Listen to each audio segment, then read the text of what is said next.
To proceed to our transactions in regard with miscellaneous, Energy Vending Incorporated paid in cash the following expenses: telephone expense, internet expense, office supplies, and promotion expenses, which is 540, 980, 330, and $500 respectively.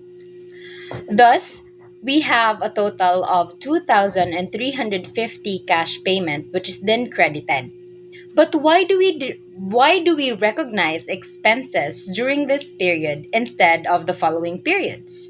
This is in line with the expense recognition principle of accounting, which states that expenses should be recognized in the same period as the revenues to which they relate.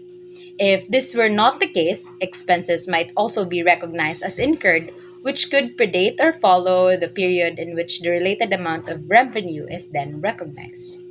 For our adjusting entry, additional information states that the paid office supplies of $330 are assumed to be prepaid expense of the entity as it was recognized as an asset. But what is a prepaid expense? It represents payments made for expenses that have not yet been incurred or used during the period. There are two ways to recognize a prepaid expense. One is the expense method, and the other one is the asset method, which is the one we used in this transaction. There in this scenario, it is revealed that the office supplies for the fiscal year of August 31, 2008 of the Energy Vending Incorporation has an ending balance of 40,000. $40. Take note, $40 ending balance. Thus, to adjust this following the asset method recognition of used prepaid expenses, because the beginning balance of the office supply as a prepaid expense is $330, through squeezing, beginning balance of $330 is deducted with the ending balance of $40. We will have then the amount of $290 as the used office supplies for the period. Here, we debit office supplies expense and then credit office supplies asset of $290. The next transactions are taken from the bank reconciliation.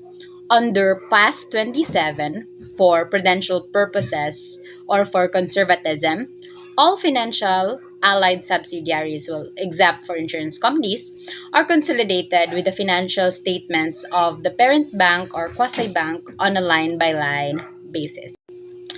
So for our first entry for bank reconciliation, interest earned from the bank was auto-credited to Energy Vending's account, which amounted to $1,050. Thus, cash in bank is increased. The interest is the payment of the bank to us, the entity, as we lend them the money they need for their business, which is the banking. This is an adjusting entry because interest income is auto-credited to the entity's account in the bank, and the entity might not be notified on time on such increase of their cash in bank. During the period, service charge has also been incurred, which is auto-debited to the bank account of Energy Vending. Service charges are the amount paid to the bank for processing our transaction as the entity.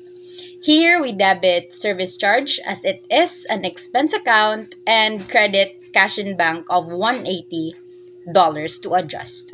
Per bank reconciliation, a check from a customer has been drawn against insufficient funds, or the IF or NSF, that's just the same. Thus, it was returned by the bank and not credited to Energy Vending's bank account. This check has an amount of $122, which was paid for an account by the customer. Thus, in the book's point of view, accounts receivable is debited and cash in bank is credited to adjust the previous entry.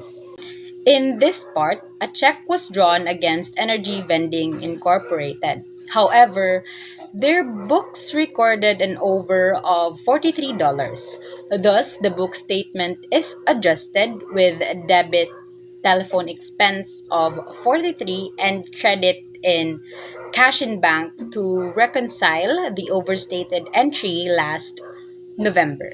For the last adjusting entry, due to changes estimated by the parent of energy vending, where 4% of the outstanding checks are deemed uncollectible, adjustments in the allowance for doubtful accounts are made.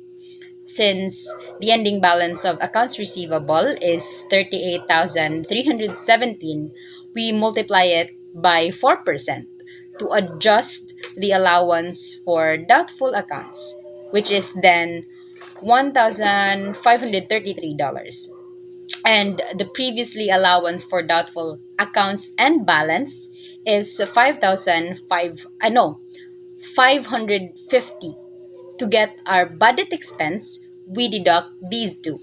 Now we get a debit to bad debt expense and a credit to allowance for doubtful accounts of $983.